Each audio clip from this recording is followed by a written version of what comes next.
Good afternoon, Sports Insanity Network fans. It's your boy Mark Oldnuts Guy Halpern here with the Sports Insanity Network.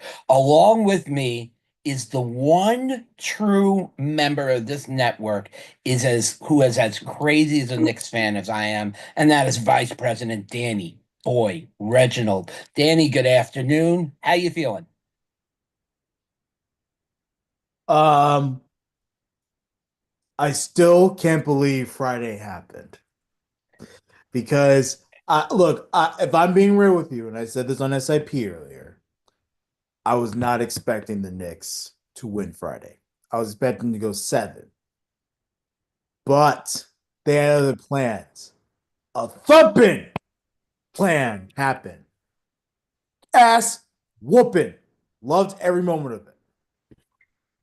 A 40-point beatdown on the Celtics will make any New Yorker's day. I think there are actually still few of them partying outside on 7th Avenue as we speak. Right. But this is the first time, and it's hard to say this because it's funny. In 25 years, that means the last time was when I was 21 and in Vegas and I watched them play the Spurs. That was a hard time to sit in the sports book. Yeah. 25 years until they've made it to the ECF and then on to the finals. Yeah. But we come up against a familiar foe. The long time standing, there is so much history between these two organizations, between the Indiana Pacers and the New York Knicks, that you need more than two hands to count it on. Yes. Everything from Reggie Miller's comeback pointers in less than 6 seconds to LJ's turnaround three. It there are just moment after moment, but we are here. And the good thing is we're starting in New York, and that will begin on Wednesday night at 8 p.m. Here at the Garden, the New York Knicks begin against the Indiana Pacers.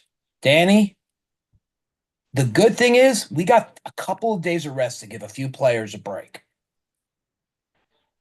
It was it was nice. The thing with the Knicks that I was worried about was dragging the series along just because, they're facing Boston.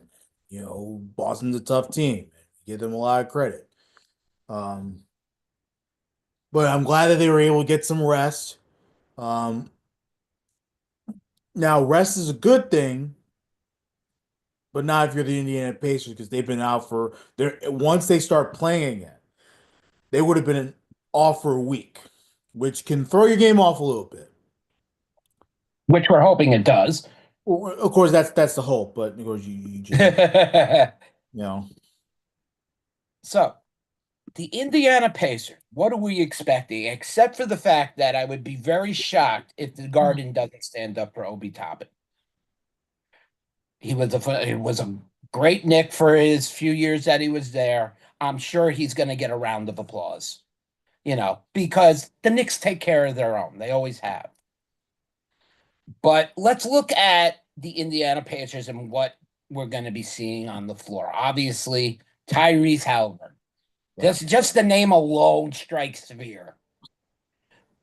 The guy averages better than 15 points a game, 6 rebounds.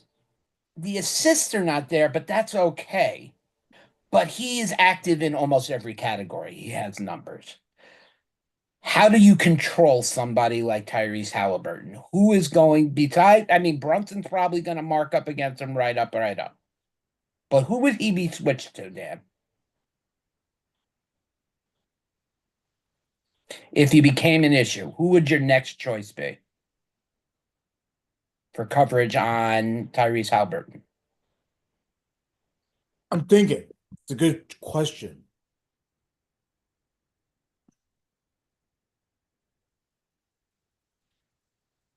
The best match I could probably give you is OG because of his defensive ability. And I couldn't agree with you more. Yeah, One that thing and I saw Bridget, but we'll go OG for the sake of this argument. Yeah. As we saw in game, I believe it was game two, it was when OG had his breakout in points. Otherwise, Yeah, he's been very crucial for rebounds, guarding. He's done a great job.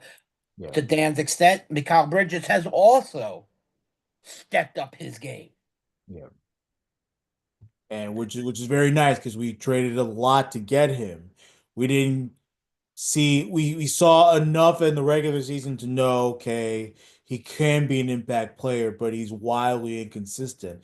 But then now this playoffs, he's making big play after big play after big play. So the trade looking like it's worth it at this point, for Mikal Bridges. Then of course, going back to OG, just the fact that he is so quick with his defense, the fact that he can score too. He's a great defender and he can score. Yeah. So, and he's great on the transition. So that would be my guy. If I were to count on one guy to try to stop Tyrese, probably OG Anunoby. Um, and he's been great. So that is like the Jason Tatum of the Indiana Pacers. If you want to compare Tyrese Halliburton to what the Knicks just faced, and then again, my heart pours out for Jason Tatum. I never want to see a player of his caliber or any caliber go down on an injury like that. That was harsh. However, it did help us with 40-point wins, so I'll take it as you may. However, you got to give credit to Paul Pierce for walking in his bathrobe and what everything to his studio. Moving on, the power forward, the man himself, the guy who has constantly been in the news for only good, Pascal Siakam. 18 points a game, 7 rebounds, 3 assists, 1 steal, and a third of a block. I really hate when they put point 0.3 blocks because it's not like we could cut the ball in thirds, but I get it. Pascal Salam is probably one of the biggest questions on what to do. I would figure Cat's going to be on him mostly, as body wise and size they match up. But if you do that, what do you do with Miles Turner? There's a lot of factors that go out. So as Dan and I pointed out, we got Bridges and Anunoby dealing with Halliburton. I'm suggesting with Sakam that you're bringing in down on Cat, but then we're figuring out we've taken our height away, and now you got Miles Turner. Yeah. There's Mitch, but Mitch is not going to be able to match up with him the whole night. The issue we have with the Pacers is that obviously we talked about Halliburton, we talked about Siakam, we talked about Miles Turner, right? Um, don't forget about Nemhard and uh Nesmith, people on the Indiana bench. Indiana bench is yeah, tremendous. is fantastic. Also, yes, So the Pacers starting five has always worked well with each other. That's something that the Knicks don't necessarily have um, on their cards. and that's to a interesting point. When we look at the Knicks starting five, and we're going to get to the Knicks because that's what we're here to talk about. When you get to the Knicks starting five, it's knowledgeable. When you got the players coming off the bench, it's a little bit worrisome. Yeah. However, you got to give a lot of credit to Deuce McBride over the last 2 games. He's had a couple of nice 2 games, even a block, and considering how small he is. Uh, but Dan's right. If you shut down the big three, you still got to contend with these other sharpshooters. So you What can you can't do? necessarily just lock up. Yeah. I think for the Knicks, besides playing defense on the Pacers are going to be a tough team. They have a lot of tall guys and a lot of big men on their team, right? And they can score, they can play defense, they can do everything. They're all around team. The Knicks have to have the best consistent play out of their starting five. Cat has to come through big. Brunson has to come through big. We need to see stuff from OG. Josh Hart, we know, is going to ball out, whether that's on the scoring end, whether that's on the defensive end, whether that's on the rebounding end. You know, it's he's gonna find ways to get the job done. So I'm not worried about Josh Hart. I am worried about Karl Anthony Towns Okay. because what we saw Karl Anthony Towns throughout the Celtics series, pretty much throughout the playoffs, really, was someone that, while yes, he can hit the big shots, and yes, he can give you good 20 point, 30 point games, he is inconsistent. He does not show up all the time. And oftentimes doesn't want to use his body. Like we saw Cat use his body a lot in game 6 to get to the bucket. He refused. He refused to use his body throughout this series. I don't know if it was because the refs were calling fouls left and right, and the refs in the Celtics series was atrocious on both ends. Let's be real. You know, if Yeah. the refs were bad with the Knicks, they're bad with the Celtics as well.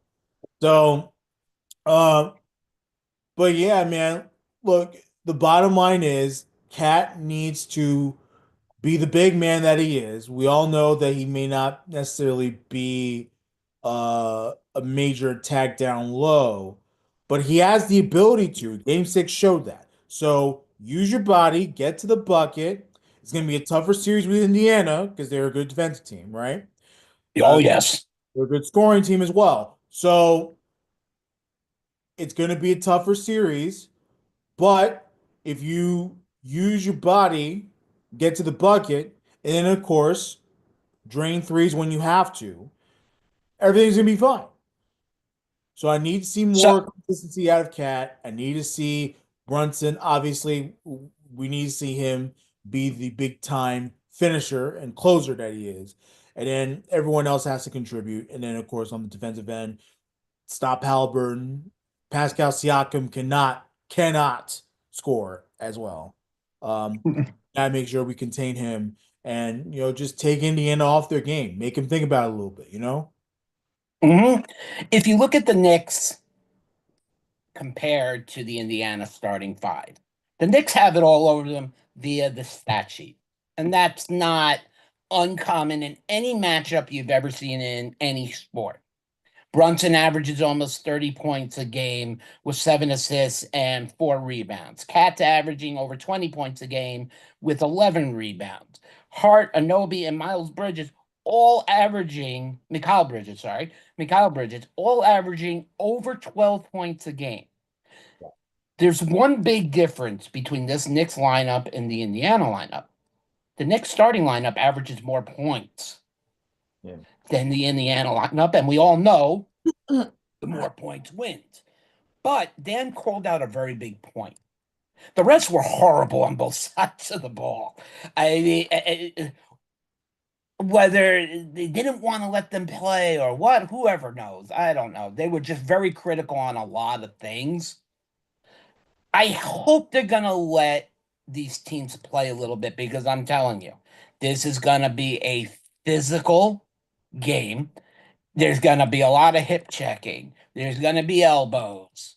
Yeah. And this Pacers team, they were in the ECF last year. And they want to take that next step and go into the final. Right.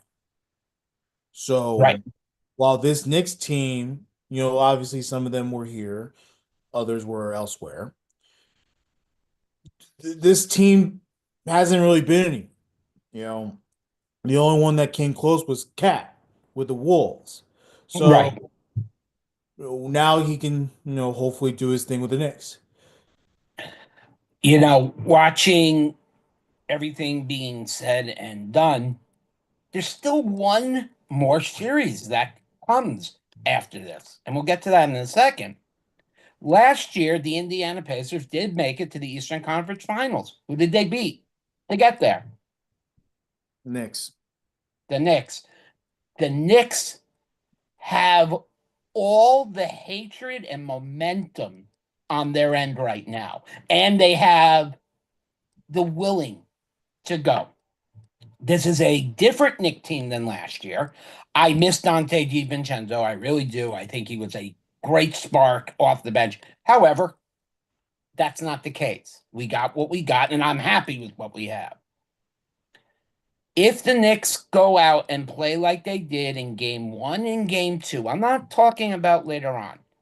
Treat it as if you're in friggin' Indiana. You beat Boston at home 2 games. There is not many people who had that odds. I would have been satisfied with a split. So would Dan, 1-1 coming home.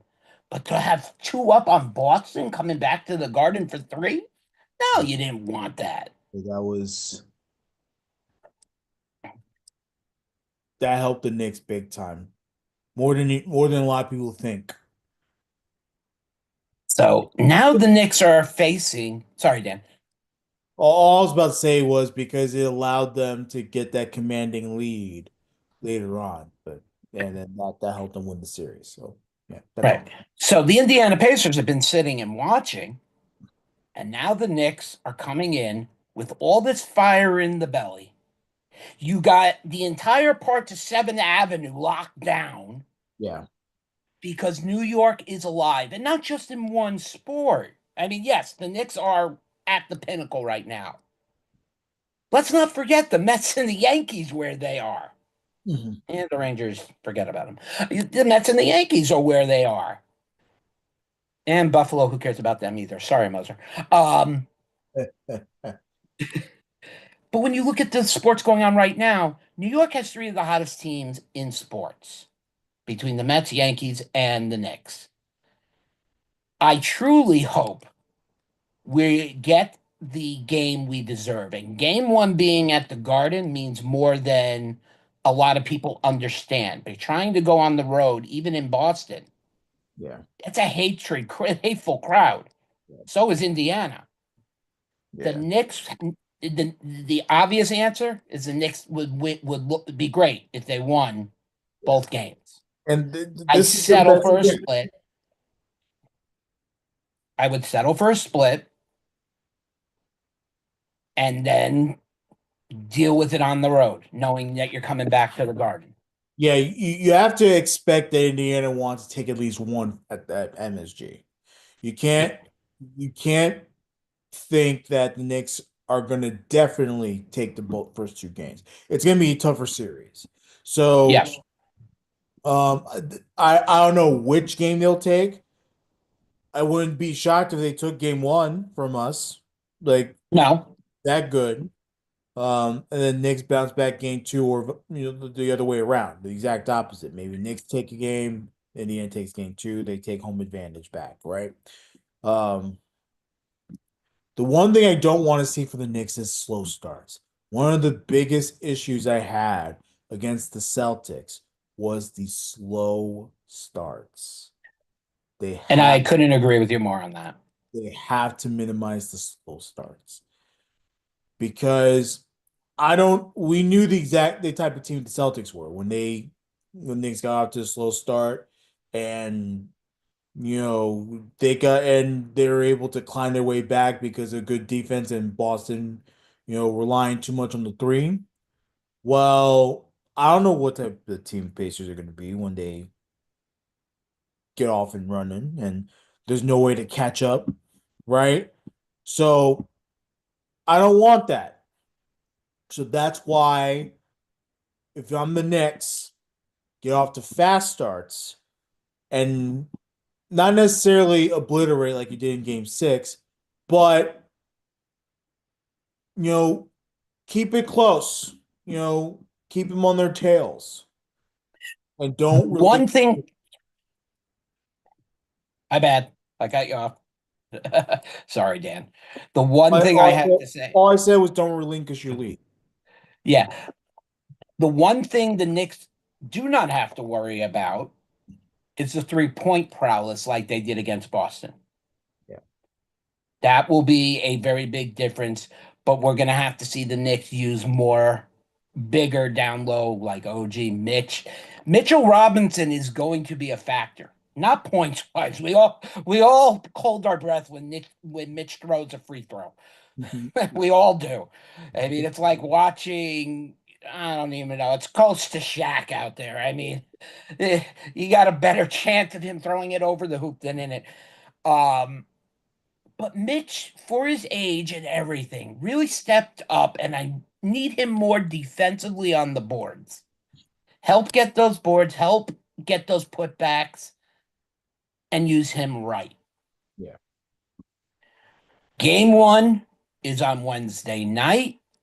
Expect to hear from Dan and I after the break. They'll go the first two games, and then Dan and I will be back to report on our first two games because we'll have a day or two break. Yeah. And we'll get ready to see you on game three. Good boy.